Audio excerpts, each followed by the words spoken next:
Welcome back to my channel kitchen point. હું છું વિજયા ચાવડા. તો આજે આપણે બનાવીશું મેગી બનાવીશું. તો ઇન્સ્ટન્ટ મેગી આપણે ઘરે બનાવીશું.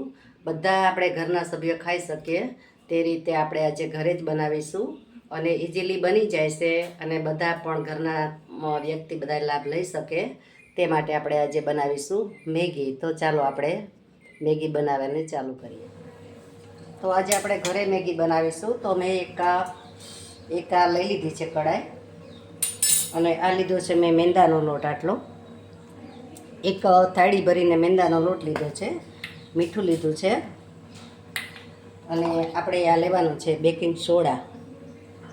તો સૌપ્રથમ આપણે ચારી લેશું લોટને. લોટ ચરાઈ જાય પછી આપણે એમાં મીઠું નાખી દઈશું.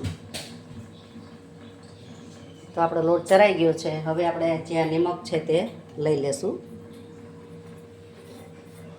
ત્યારબાદ આપણે લઈશું બેકિંગ સોડા. તો આ બેકિંગ સોડા આપણે થોડોક લઈ લેશું. તો આટલો જ લેવાનો છે, બહુ વધારે નથી લેવાનો.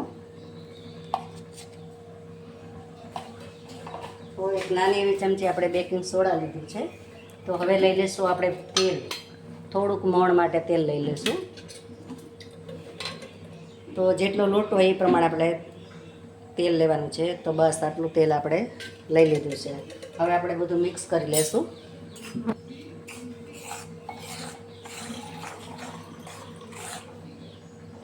હવે આપણે લોટ બાંધી લેશું. તો આનો લોટ આપણે બહુ ઢીલો ને કઠણ ને એવી રીતે આપણે બાંધવાનો છે. તો આપણે થોડું થોડું પાણી લેતા જઈશું અને લોટ બાંધતા જઈશું. અને હા, આમાં સોડા આપણે જે બેકિંગ સોડા છે એ જ લેવાનું છે, બેકિંગ પાવડર નથી લેવાનો, એ ખાસ ધ્યાન રાખવાનું છે. તો આ રીતે આપણે લોટ બધો બાંધી લઈશું. તો આપણો લોટ બંધાઈ ગયો છે સરસ રીતે. તો આવો લોટ આપણે રાખવાનો છે. તો હવે એને આપણે ઢાંકી અને 10 મિનિટ પૂરતો આપણે રહેવા દઈશું જે આગળની પ્રોસેસ કરી. આપણો લોટ સેટ થઈ ગયો છે સરસ. તો હવે આપણે એને થોડોક મસળી લઈશું. તો હવે આપણે આ એક પિત્તળનું જે મશીન સેવ પાડવાનું આવે છે તે મશીન લીધું છે. તો મશીનમાં આપણે લોટ આપણે લઈ લેશું. થોડોક હાથેથી મસળી લેશું સરસ મજાનું, એટલે આપણો લીસો એકદમ લોટ થઈ જાય એટલે મેગી આપણી સરસ બને. તો એ ખાસ ધ્યાન રાખવાનું છે. તો આપણે આમાં લઈ લેશું લોટ.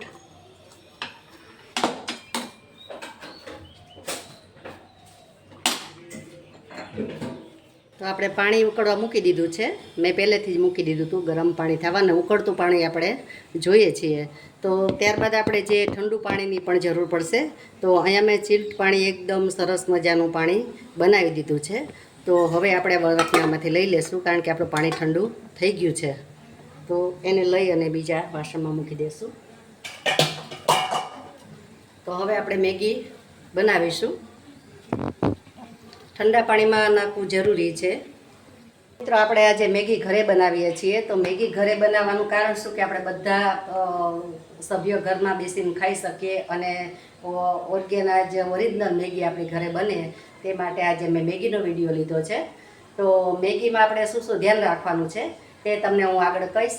અને લોટ બાંધવામાં ખાસ ધ્યાન રાખવાનું છે અને એમાં જે વસ્તુ પડે છે તે આપણે ખાસ ઉમેરવાની છે. તો આપણે બહાર જેવી જ મેગી બને છે. તો ચાલો, આપણું પાણી પણ ઉકળી ગયું છે એટલે હવે આપણે મેગી પાડી લઈએ. અને ઠંડુ પાણી તમારે બાજુમાં તૈયાર કરીને રાખી દેવાનું છે, એટલે ડાયરેક્ટ એમાં મેગી આપણે લેવાની છે ઠંડા પાણીમાં. તો ચાલો, આપણે હવે મેગી બનાવી લીધું છે.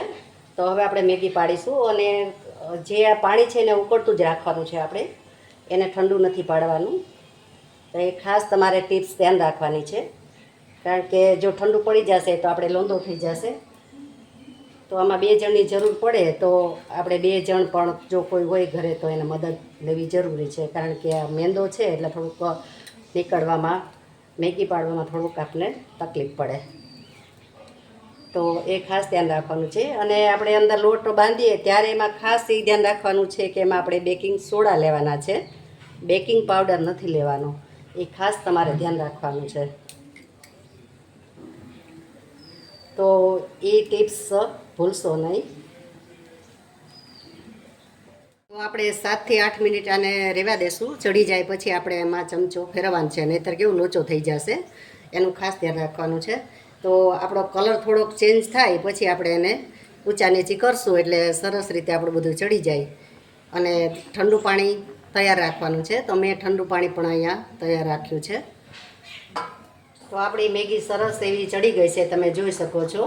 નૂડલ્સ આપણા સરસ મજાના થઈ ગયા છે. તો હવે આપણે ગેસ બંધ કરી દઈશું અને આપણે એક કાણાવાળો ટોપલો મેં લીધો છે. તો આ ટોપલામાં આપણે પાણી બધું નિતાર લેશું. તો હવે આ બધું પાણી આપણે આમાં કાઢી લેશું.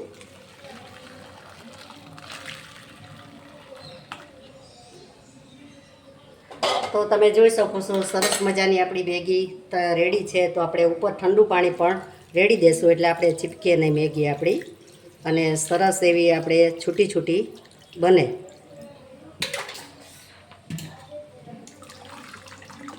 તો હવે આપણે જે ઠંડુ પાણી છે એની માથે આપણે લઈ લેશું અને આને હટાવી દેશું. તો તમે જોઈ શકો છો સરસ એવી મેગી આપણી ઘરે પણ રેડી થઈ ગઈ છે.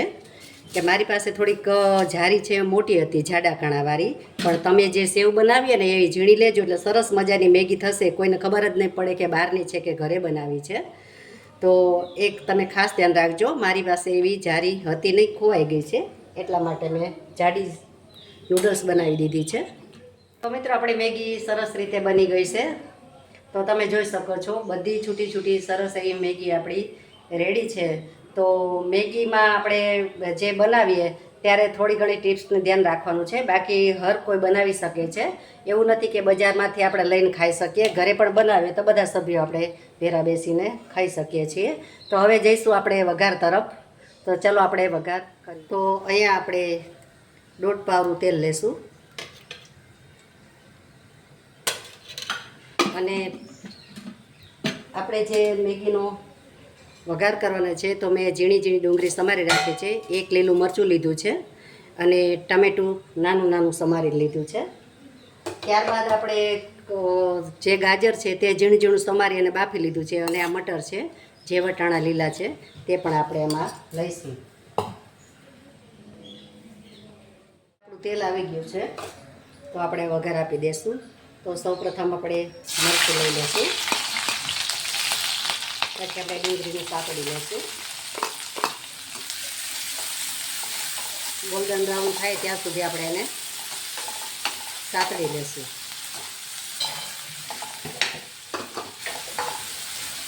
ડુંગળી ગોલ્ડન બ્રાઉન થઈ ગઈ છે તો હવે એમાં આપણે ટામેટાં લઈ લઈશું.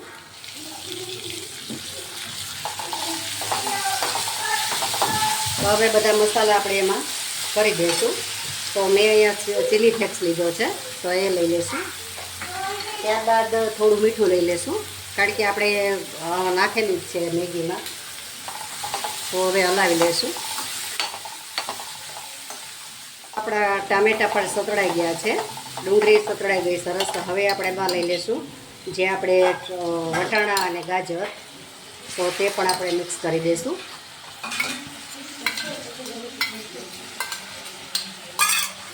હલાવી લઈશું. તો હવે એમાં આપણે જે મેજિક મસાલો છે તે લઈ લઈશું થોડો. હવે એને મિક્સ કરી દઈશું.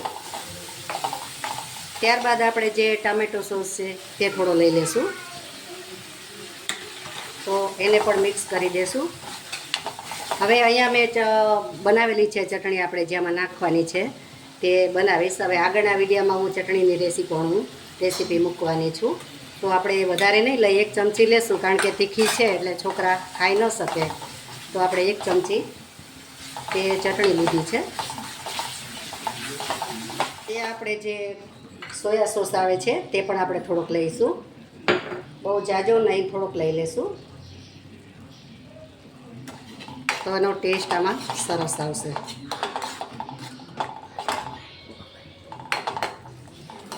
હવે આ બધું સતળાઈ ગયું છે તો આપણા નૂડલ્સ આપણે લઈ લેશું. તો તમે જોઈ શકો છો મિત્રો કેવા સરસ છૂટા છૂટા અને ઘરે ઇન્સ્ટન્ટ બનાવેલા આપણા નૂડલ્સ તૈયાર છે. તો તમે ચોક્કસથી બનાવજો, અને મારો વિડીયો કેવો લાગ્યો તે લાઈક કરજો, શેર કરજો અને સબસ્ક્રાઈબ કરજો, અને બેલ આઇકન પ્રેસ કરજો, તે જલ્દીથી મારા વિડીયા તમને પહોંચે. તો તો હવે આપણે એને હલાવી લેશું. તો મિત્રો આપણી મેગી સરસ મજાની મસ્ત અને એવી તૈયાર થઈ ગઈ છે, રેડી થઈ ગઈ છે. તમે પણ બનાવજો અને મને કોમેન્ટ કરજો કે આ મેગી કેવી લાગી. એકવાર તમે બનાવીને ખાજો તો તમે બજારની લેવા જ નહીં જાઓ, કારણ કે ઘરમાંથી જ આપણે બધી વસ્તુ પડી હોય એને બનાવી દઈએ. અને તમે જોઈ શકો છો કેવી સરસ મજાની આપણી મેગી બની. મારી રેસીપી તમને કેવી લાગી તે જરૂરથી કોમેન્ટ કરીને મને કહેજો અને તમે પણ જરૂરથી બનાવજો. ઇન્સ્ટન્ટ મેગી આપણી સરસ ઘરે બને છે, તો એક વખત તમે ટ્રાય કરજો અને તમને હું બતાવું છું. તમે જોઈ શકો છો કેવી સરસ આપણી મેગી બની ગઈ છે. તો તમે આ રીતે બનાવતા રહેજો અને છોકરાઓને ખવડાવતા રહેજો. અને હવે પછીના વિડીયો અમારે જે મૂકવાના છે તે વિડીયો આપણે આવશે. આપણે આ જે ગોયરા આવે છે છોકરીઓના તે વિશે આપણે મૂકીશું અને એ આઈટમ આપણે ફરાળમાં જે વપરાય છે તે આપણે બનાવીશું. તો સ્કીપ કર્યા વગર વિડીયો તમે જોજો અને આગળના વિડીયોમાં તમે જોતા રહેજો. ત્યાં સુધી આવજો. મળીશું આપણે નવા વિડીયોમાં નવી રેસીપી સાથે. ત્યાં સુધી આવજો. Thank you for watching.